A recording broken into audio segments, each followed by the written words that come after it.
Hey there, folks, and welcome out to the Single Player Podcast. I'm your one and only host, I'm 16-Bit, and I got a good show for this week because we're going to be talking about the Game Awards 2022, the FTC files a lawsuit against Microsoft, and a return to the Game Vault, plus more. So sit back, relax, enjoy the show, and I'll be with you in a bit.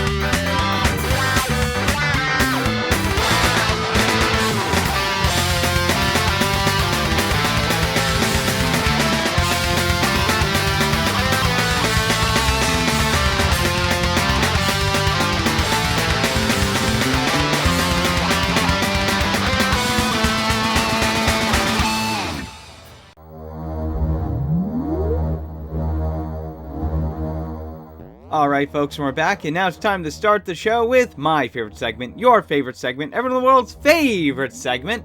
It's time for the gaming forecast. So let's see what's coming out between the week of December 18th to the 24th, Christmas Eve.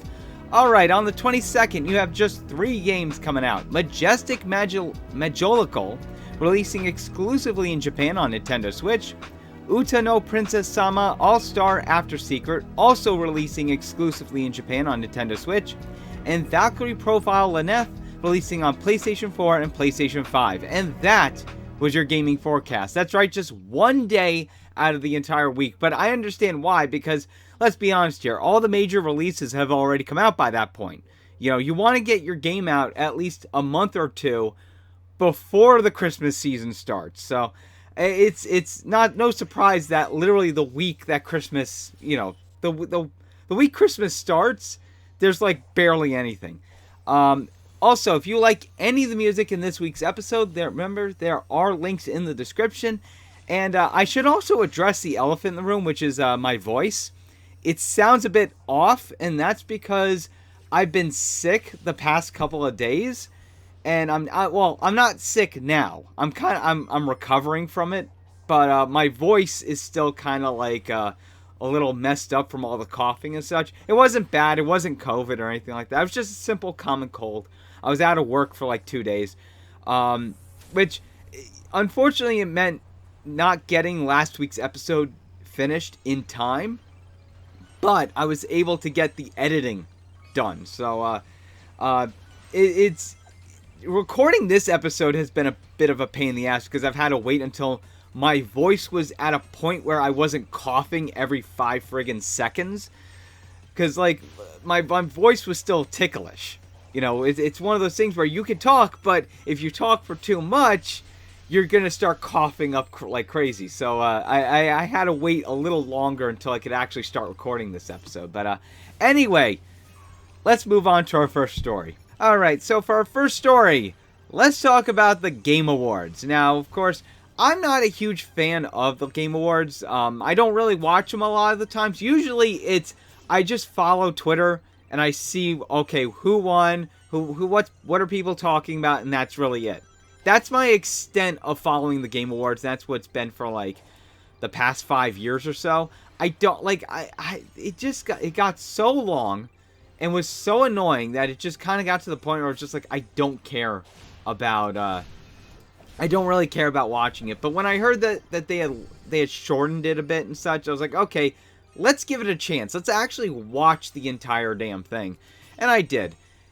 And one thing I did like was the fact that they did these rapid fire rounds where, because like not every award needs to have these, you know, have the usual thing where someone gets up on stage and they announce the nominees, and then they announce the winner, and then someone comes up, accepts it, does a little speech. They didn't have to do that.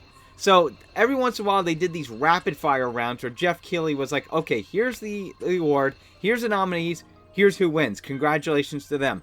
Oh, and they did that like in like groups of 4. So I'm like, okay, that's fine. I think is actually a really great way of kind of speeding things up. And considering how one of the acceptance speeches went on for so friggin' long, I understand that. So I understand why they had to do that. So anyway, first up, best adaptation, of course, was won by Arcane. Now, I haven't seen Arcane. In fact, the only one I've seen on that entire list was Sonic 2, and I was kind of rooting for Sonic 2, but unfortunately that didn't win. Next up, of course, Player's Choice, which was probably the most controversial because it was won by Genshin Impact, and that was one that was being fought by both Genshin Impact and Sonic fans. Unfortunately, Sonic fans lost out to that. Next up, best indie debut indie game was Stray. I was rooting for Vampire Survivors because I love that game. I've been playing the hell out of it. Most anticipated game, Legend of Zelda Tears of the Kingdom, of course. Best sim strategy game, Mario plus Rabbids Sparks of Hope. Best multiplayer game, Splatoon 3. Yeah, Call of Duty got beat by Splatoon. I never thought I'd ever see something like that, but it actually won't happen. Best family game, Kirby and the Forgotten Land. Well deserved. And they mentioned it that it just so happened that it won this award the year of the series' 30th anniversary. So I'm like, that's perfect. Best sports racing game, Gran Turismo 7. Best role-playing game, Elden Ring. Best fighting game, Multiverse. Best action game, Bayonetta 3. Best action-adventure game, God of War Ragnarok. One of many wins for God of War. Like, I think it won more awards in this award show than any other game. Best VR AR game, Moss Book 2. Best mobile game, Marvel Snap. Best community support, Final Fantasy XIV. Best ongoing game, Final Fantasy XIV. Best independent game, Stray.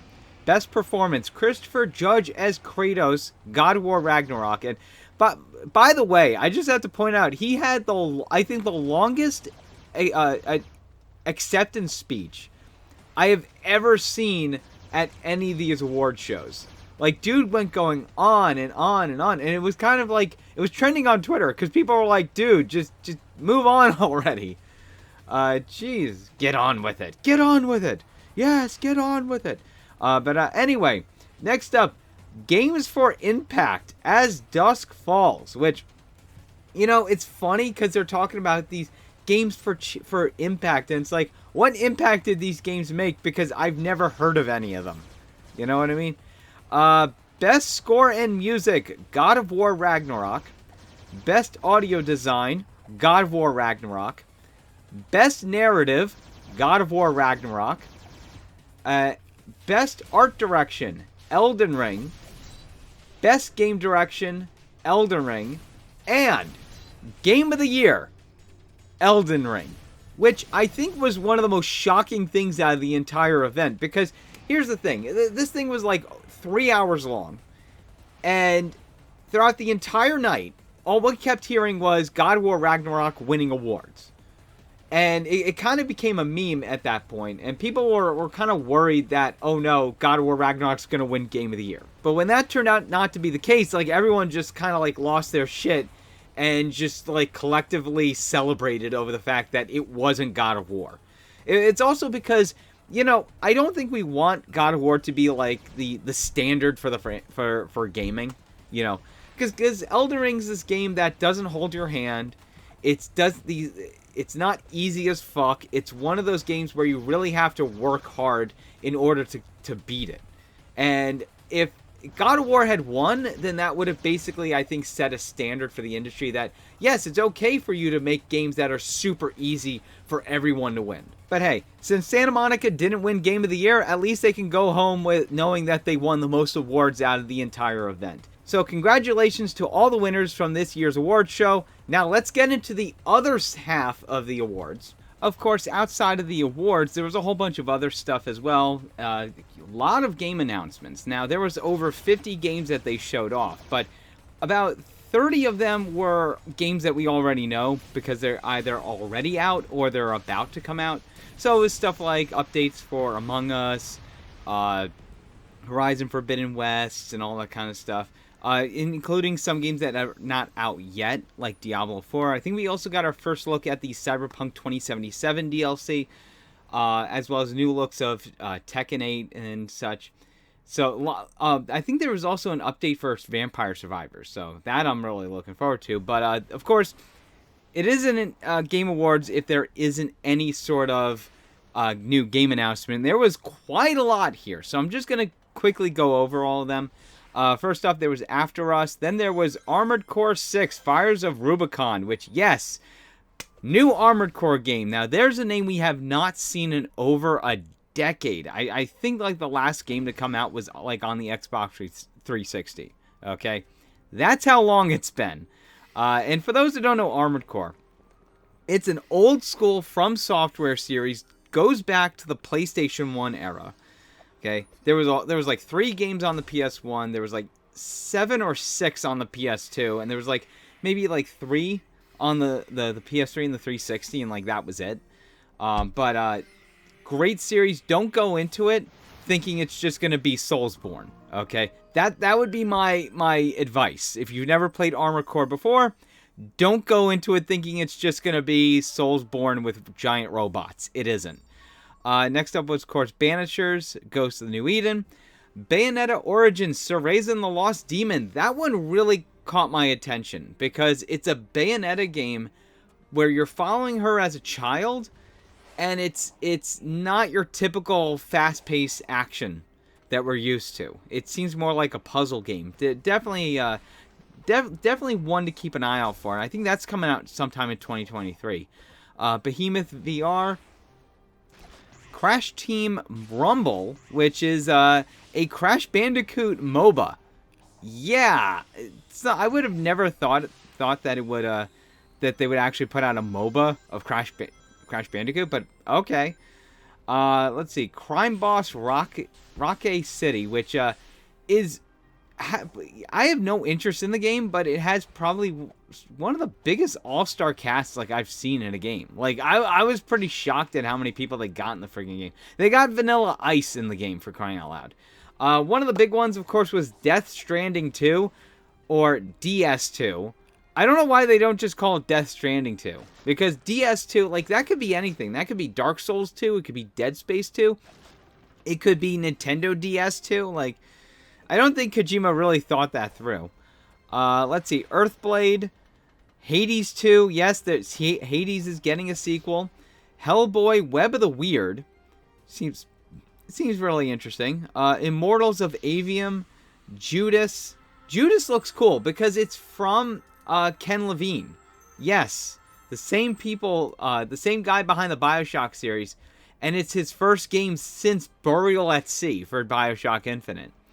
Post-Trauma, Remnant 2, Transformers, Reactive, Valiant Hearts Coming Home, and Wayfinder. You also had, of course, our first clip of the Mario Brothers movie that was hosted by Keegan-Michael Key, and look, the clip was all right. I actually thought it gave me a little bit more, once again, it gave me more hope about the movie, because there's like all these references and all these sound effects and such that I thought was really neat. But I don't know, Keegan-Michael Key, he looked awkward on the stage.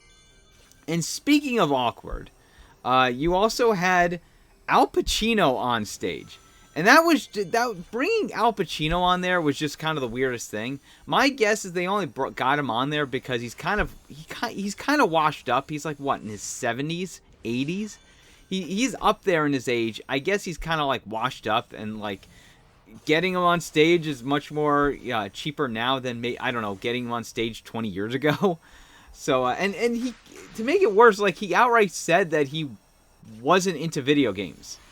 So I don't know why they got him on stage. Oh, you know who we should talk about? The epic flute guy. Pedro Eustache, I think I'm probably mispronouncing that. Pedro Eustache. So basically, towards the end when they started reading off the nominees for Game of the Year, it was actually really epic. They had They had an entire orchestra on the stage. They had a huge screen behind them that showed all the nominees for Game of the Year with this really awesome music playing in the background. And every once in a while, they cut to this guy who was playing a flute, and he was really getting into it. Like, he was just, like, dancing around playing the flute and such. And the dude was awesome. Like, really, really awesome. You could tell he was having a lot of fun with this. And even I think he went on Twitter, and he was, like, thanking everyone for all the kind words and such. So, dude's awesome. Shout out to him. He was cool. But there's one more person we got to talk about. Oh, yeah. We got to talk about the very, very end of the award. So, it's right after Elden Ring wins. And what most people, including myself, didn't notice is that just as Miyazaki and his translator were coming on stage, there was a third person that followed him. You know exactly where I'm going to go with this. And throughout the entire acceptance speech, he didn't say a thing. He just stood in the background, just doing nothing. And then the moment the speech was over and Miyazaki walked away, this kid, I don't know how old he is. He looked like he was like in his late teens, okay? Walks up, and you know what? I'm not even going to quote it. I'm just going to play the clip because it's one of the funniest damn things I've ever seen. So, here you go. Hey, Matan.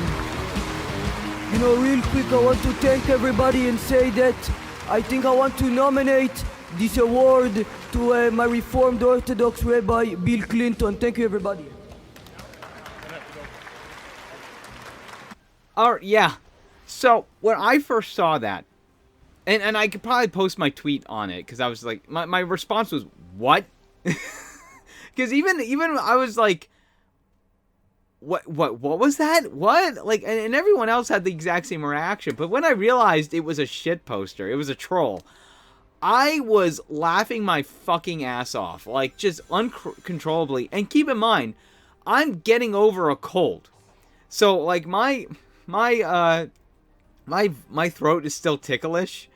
So I'm just laughing my ass off and trying not to cough because it's the funniest damn thing I'd ever seen at the Game Awards. This kid is a master troll in my opinion. Of course, Keeley posted on, you could see that after he did that, security kind of zeroed in on him and started grabbed him. And then Keeley later off posted a tweet saying that he had been arrested. In my opinion, look, okay, I don't think it was anything bad. It's not like he threatened anyone. He just thanked his Reformed Orthodox Rabbi Bill Clinton.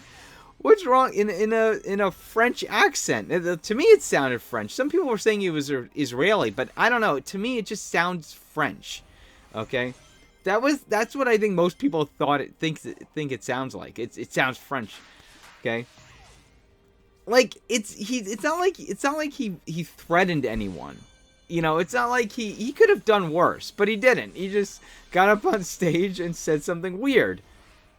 All right, free the man, free the kid. Come on, okay, give him a slap on the wrist and then let him go. You know, that's the way I see it. But that had to be the funniest friggin' event out of the entire thing. That probably had to be the cherry on the top of the sundae. That's what made it absolutely one of the funniest things I'd ever seen in any award show. Oh man, we're getting a lot of interesting award shows. First, Chris Rock gets punched at the Oscars, and now some kid crashes the Game Awards. 2022 is an interesting year. Anyway, I want to congratulate all the winners of this year's Game Awards. And yeah, you know what? I think I'm going to take a short break, and we'll be right back after this.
Alright folks, and we're back, and first up in our next round of stories, we gotta talk about Microsoft, because it's official, ladies and gentlemen.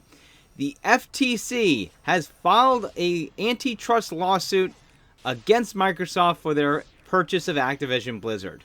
That's right, in a recent post on the FTC's website, they said, and I quote, "The Federal Trade Commission is seeking to block technology giant Microsoft Corp. From acquiring leading video game developer Activision Blizzard Inc. and its blockbuster gaming franchises such as Call of Duty, alleging that the $69 billion deal, Microsoft's largest ever in the video game industry, would enable Microsoft to suppress competitors to its Xbox gaming consoles and its rapidly growing subscription content and cloud gaming business." The FTC pointed to Microsoft's record of acquiring and using valuable gaming content to suppress competition from rival consoles, including its acquisition of ZeniMax, parent company of Bethesda Softworks, a well-known game developer. Microsoft decided to make several of Bethesda's titles, including Starfield and Redfall, Microsoft exclusives, despite assurances it had given to the European antitrust authorities that it had no incentive to withhold games from rival consoles. The director of FTC's Bureau of Competition, Holly Vidova, said, and I quote, "Microsoft has already shown that it can and will withhold content from its gaming rivals. Today we seek to stop Microsoft from gaining control over a leading independent game studio and using it to harm competition in multiple dynamic and fast-growing gaming markets." Ladies and gentlemen, normally I don't root for the government, but in this case I am. Here's the thing, okay? I think the purchase of Microsoft, of the Microsoft purchase of Activision Blizzard is a huge blow to the gaming industry. Because not only are they withholding just an untold number of IPs from their competition, but it would also basically set a standard, a precedent, that it is okay for massive corporations to just buy out other major third-party publishers in one fell swoop. You know, what would stop essentially Sony or Tencent from just buying out, I don't know, EA or Embracer Group in just one hit? It wouldn't. Because Microsoft buys Activision Blizzard, suddenly it's okay for these massive corporations to just buy out major third-party publishers. Okay? And then you have to consider the fact of just how much of the industry this will affect. Not just on a console standpoint, but also just whether or not this will eventually lead to just more studios being bought out. And eventually the gaming industry is owned by 3 major corporations. 4 if you count Nintendo, but then that means, then there's a chance Nintendo could be bought out. So who knows? Overall, I I hope that this lawsuit eventually is the FTC wins, and eventually Microsoft has to back off their purchase. And you know what? I hope the same thing happens when it comes to the European Council. It's weird. Me rooting for the U.S. and European governments? What the hell? What kind of bizarre world are we living in here? But honestly, I am hoping that they do stop this entire thing. Because this is ridiculous, this is over the top, and it could have consequences for the gaming industry far worse than the 1983 game crash. So, anyway, let's move on to our next story. Okay, next up, we got to talk about Yuji Naka again. Oh boy. So, as some of you know, a couple weeks ago, Yuji Naka was arrested for insider trading, and it appears he's been arrested again. That's right. This time, Naka, of course, was joined by his colleague Taisuke Sasaki, and the two of them were arrested for buying shares in another studio, this time A-Team, who were set to develop Final Fantasy VII The First Soldier before the game had actually been announced. Naka this time, however, instead of purchasing 10,000 stocks, he purchased over 100,000 stocks into the studio. So, yeah, dude, what the fuck were you thinking? Here's the thing, all right? They're always going to get you on inside trading, no matter what, all right? They're always going to get you on inside trading, okay? If fucking Martha Stewart couldn't get away with insider trading, don't ever think you'll be able to get away with it. All right? Don't ever. Even politicians can't get away from that shit. All right? Like, seriously, Yuji, I like Sonic, I like Knights, but dude, like, sometimes you need to get your head out of your ass and stop thinking that you're gonna be able to get away with everything. This is the problem with Yuji Naka. Yuji Naka has had his head firmly up his own ass for like the past 25 years. Okay? I remember there was a couple years ago, I heard from a developer who had worked within Sonic Team. I think this was on an interview somewhere where this guy said that like Yuji Naka was convinced that Sega was popular amongst the youth, and he couldn't comprehend the idea that no, they were not that popular with children. That like PlayStation and Nintendo were much bigger, and he couldn't comprehend it. I don't know, dude. Like I said, Naka has had his head firmly up his own ass for over 25, possibly even 30 years. Okay, so yeah, it's not surprising that he thought that he could get away. He could get away with insider trading. Just, oh boy. Of course, the real question is, how long is he going to see any jail time? And if so, how long is he going to spend time in the slammer? Because, obviously, because it's insider trading, it's a white-collar crime, they're not going to throw him in like, the usual penitentiary. Most likely, he's going to get the cushy white-collar jail. Even if they have that in Japan, I'm not sure. Okay, but if he was in the U.S., he would get the cushy white-collar jail. Okay. So, anyway, with that being said, let's move on to our next story. Alright, and next up, going back to Activision Blizzard for a bit, Phil Spencer has recently posted on Twitter saying that, I quote, Microsoft has entered into a 10-year commitment to bring Call of Duty to Nintendo following the merger of Microsoft and Activision Blizzard King. Microsoft is committed to helping bring more games to more people, however they choose to play. Wow, 10-year commitment. That's quite a lot. But considering, here's the thing. I find the timing of this very interesting because this is 2 days before the FTC announced that they're seeking to block Microsoft's acquisition of Activision. So I'm kind of wondering if they knew in advance, like they knew that the FTC was investigating them or was planning to put out the lawsuit. And they were just like, oh no. See, we're not just doing this just to gobble up all these exclusives for ourselves. Look, we've entered into a 10-year commitment with Nintendo. See, we're okay with our games being the games we're trying to purchase to be on competing platforms, right, guys? That's what it comes off to me as. Like, they only did this because they just wanted to show, like, the FTC that there was no anti-competitive action.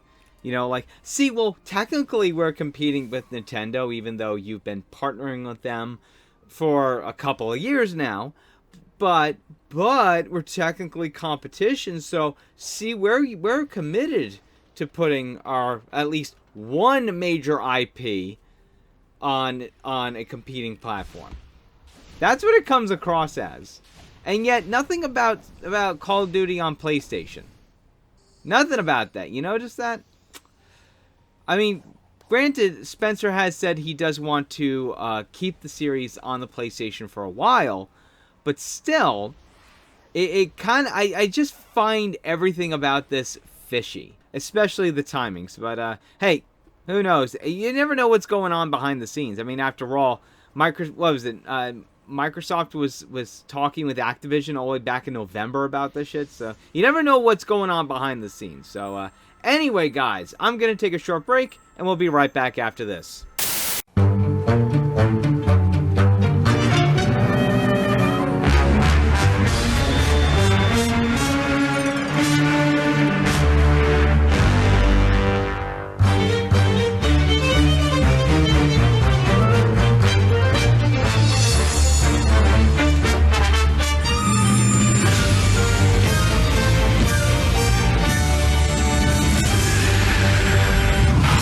Live. It's good to play together.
All right, folks, and we're back. And first up on our last round of stories, we got to talk about Sonic again because we actually have official sales numbers. That's right, ladies and gentlemen. According to Sega, Sonic Frontier so far has sold over 2.5 million copies worldwide.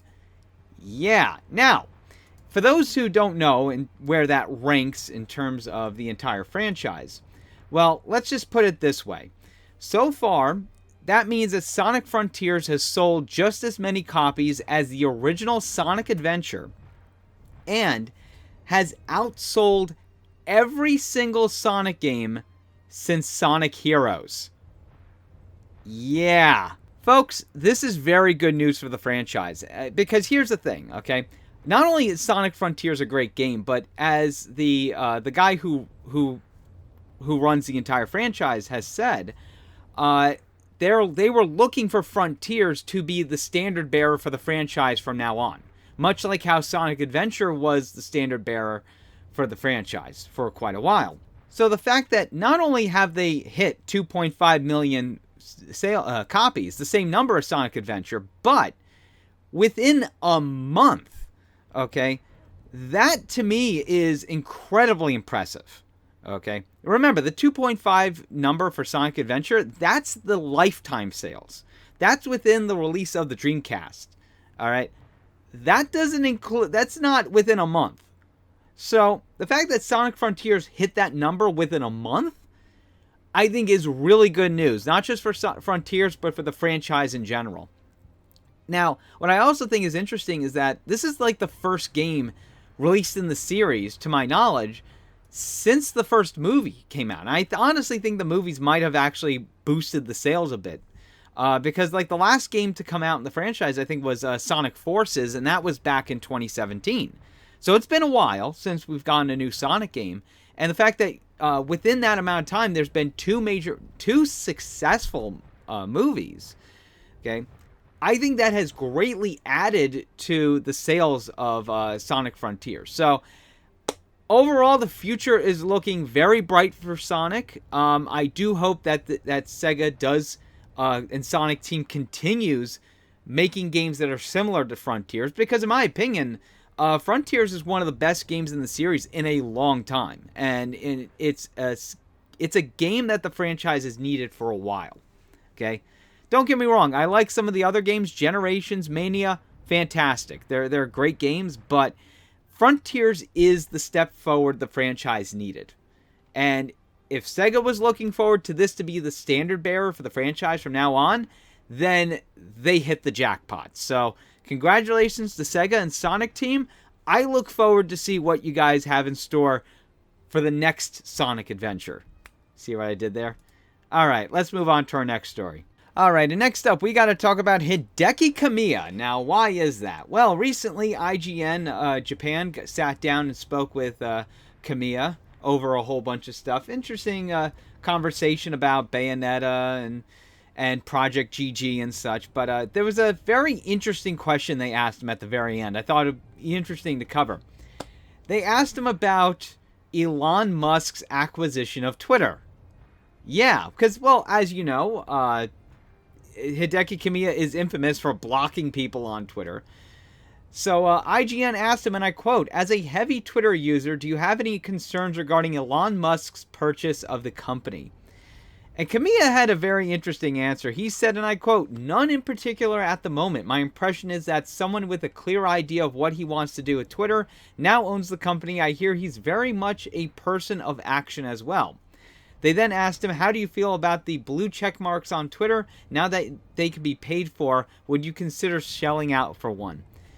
And he had another interesting answer. He said, "I think it's more interesting if I don't have a check mark at all, even if it means lots of fake accounts pretending to be me spring up. Haha. I don't intend on ever getting one. Whether you have to pay for it or not, I think of Twitter as like a pub or a bar, where you say what you want to say and everyone's on equal footing. I often see criticism saying that I should not be on Twitter or that my account needs to be taken away from me, but please just take that all straight to Elon Musk." You know what? Here's the thing. Even though he blocked me years ago, I've told the story before, but I don't have any ill will against him.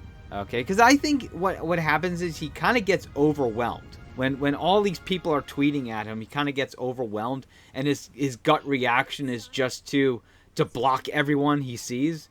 That's kind of how I always felt about it. And you know what? He does seem like a very kind of on candid moments, because the problem with Twitter is that when you're reading what people post, you're not putting what's the best way I could phrase it? You're not hearing the inflection in their voice, so you don't know how they're kind of presenting it.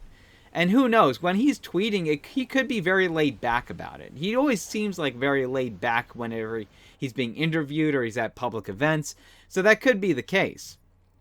And he's just like, I don't want to deal with this shit, you know what I mean? It could be any we don't really know exactly how he's handling it, but that's kind of the way I like to think about it. So, I find it interesting how he doesn't really care. Like, you could tell they want him to like, the way they're asking the question, it's almost like, do you have any concerns about him purchasing the company? And he's like, no, I got no concerns about it. All right. And again, I agree with him about the whole checkmark thing, okay? Yeah, okay, if people want to pay for it, that's fine, but I don't need it. Who cares? Who gives a shit? Check marks are check marks. I'm perfectly fine without one. But anyway, let's move on.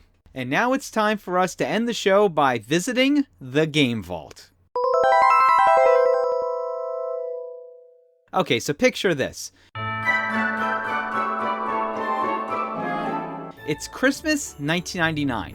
You're 10 years old, you're in front of the tree, you've been unwrapping gifts all morning, and suddenly your parents hand you a big box. And what is inside the box? None other than a Sony PlayStation, something you've wanted ever since you laid your eyes on it at your godparents' house. But then it's followed up by another smaller box, and this time it's a game, but not Crash or Spyro. Instead, it's Frogger. Now, okay, it's not exactly the worst game for the PlayStation 1, but it's not exactly the best. If you've played Frogger before, then you'll get right into this because it plays exactly the same as previous games. And that's also kind of the problem. You see, there are no other objectives to this game. You just have to go to one side of the map, collecting frogs over and over. And that's alright maybe a couple levels in, but after a while, it just becomes repetitive and boring. Sure, as you progress, the levels become more elaborate and there's different themes. However, it still follows that core gameplay of finding different colored frogs. And because of that, it's kind of held back from actually being a much better game. Imagine if this was like Mario 64 and you had multiple objectives in each level. I think the game would have been much better, but unfortunately they decided to just stick with what the original arcade game was. Now, don't get me wrong, the original is an outright classic. However, by 1997, a lot had actually changed since the original's 1981 release. So I think updating it a bit and adding a little bit more objectives and quests and such would have made it a much better game. But unfortunately, it is what it is, and Frogger for the PlayStation 1 isn't exactly as great as it really should be. But it's still a game I have fond memories of, just for being the very first PlayStation game I ever owned.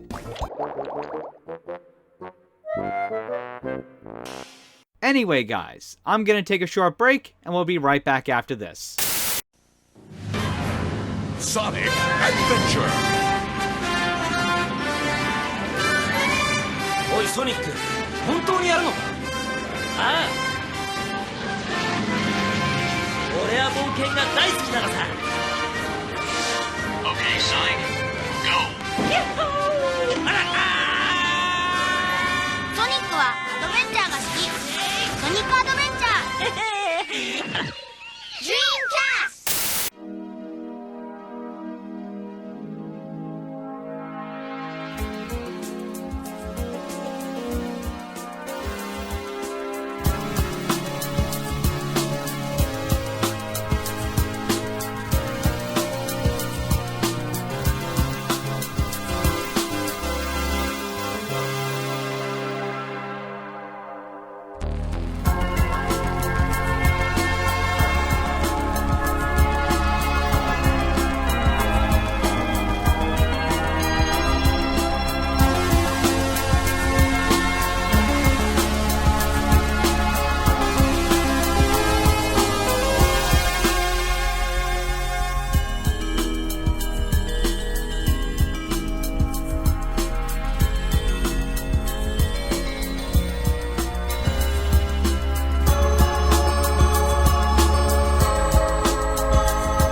Alright folks, we're back and that's it for this week. I want to thank you all for listening. Remember, if you like any of the music in this week's episode, there are links in the description.